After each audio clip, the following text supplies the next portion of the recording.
Giọt cua. Ơi à, thì cua luôn. Cua xem được nhỉ?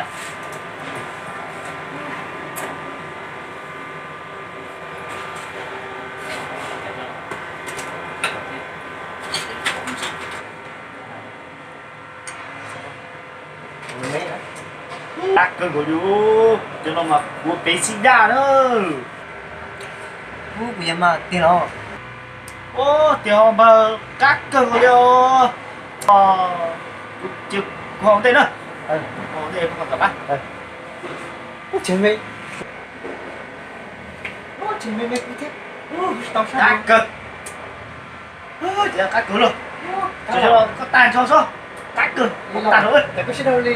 Ôi, cứ bờ nó bỏ co thì cú ra. Hậu kia tàn cho sức. Bờ, hậu tàn nó rồi. Ít bà tàn cho rồi. Các cái liệt. Có hai tiền nó. Tiểu ho.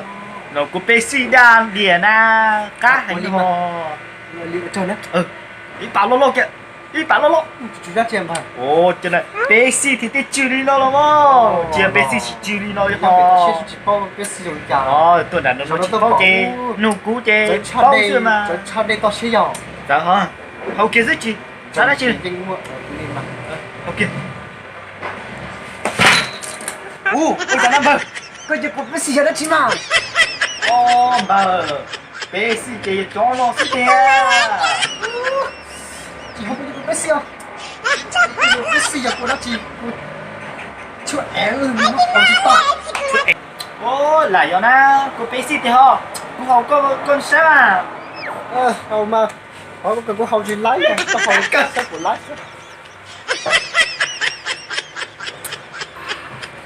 Ui.